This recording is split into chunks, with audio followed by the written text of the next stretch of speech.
Here are the nominees for Outstanding Drama Series.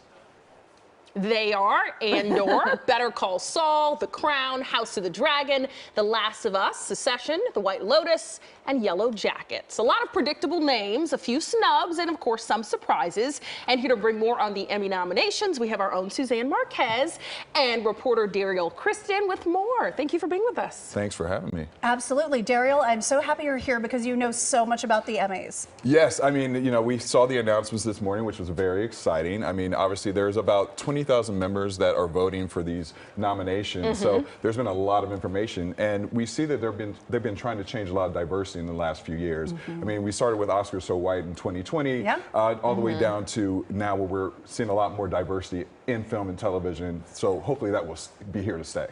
Okay, so let's talk about Succession. Yes. That's the big drama series. It has the most nominations this year, and it's one of our favorites. Yeah, one of mine.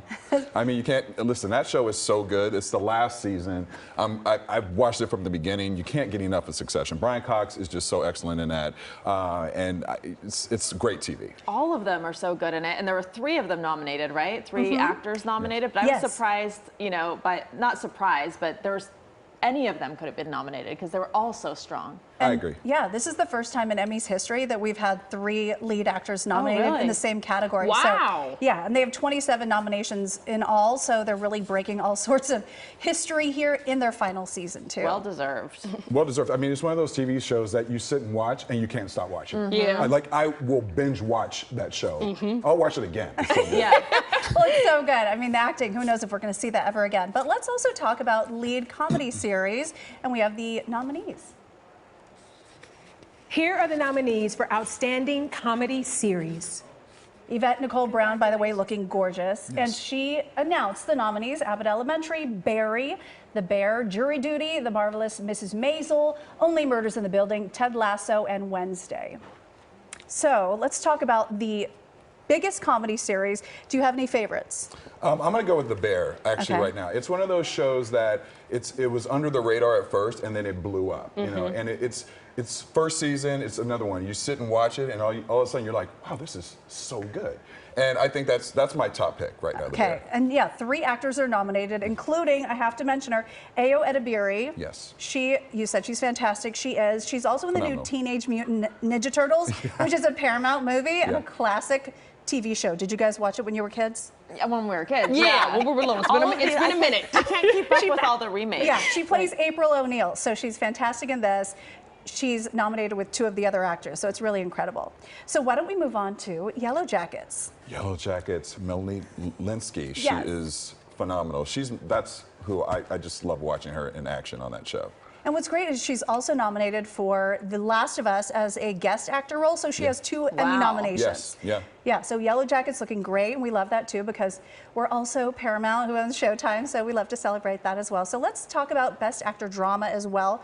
Brian Cox, who's also going up against 2 of his co-stars, which has got to be wild. Yeah, I mean, Brian, obviously we were talking about Brian earlier, phenomenal. But I did have a little bit of a snub opinion here. Yeah. You know, Harrison Ford, you know, I was hoping that, you know, he would get nominated for this category, and unfortunately he did not.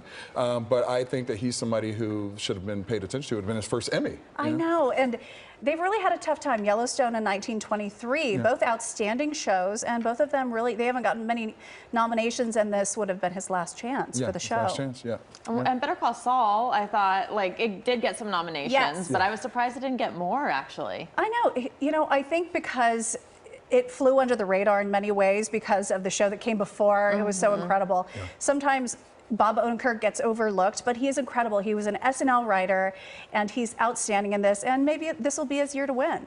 And the way it ended, I mean, it went from comedy and the way he played that comedic character in Breaking Bad to the way it ended in such a dramatic fashion. It really morphed, and it was such a journey. It was. Okay, so let's talk about Jen Ortega. She made history today with Wednesday, that she was nominated. She's the youngest Latina ever to be nominated. She's 22 years old. Wednesday is a totally new show. It's coming back for another season, which is fantastic. But also Pedro Pascal was nominated as well. Another Latino I have to shout out. They're the first 2 lead actors to be nominated since 2008. We were talking about Oscars So White. Diversity, thankfully. What do you think, Derrial? Do you think it's back? Diversity, I think that we still got a long way to go. Yeah. You know, in 2021, there was not a Latinx, Black, or Asian actor that was nominated in the acting category. So now we're seeing that transition happen and a big change. So I think that we're getting into a better place, but we have a long way to go. Yeah. But hopefully, you know, this will continue.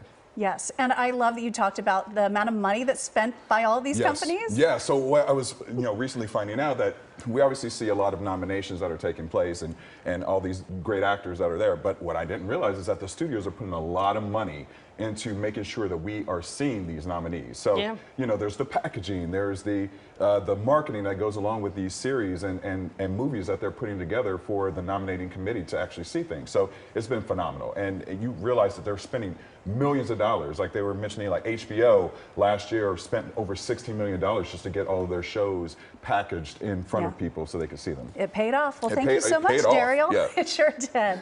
Thanks for being with us.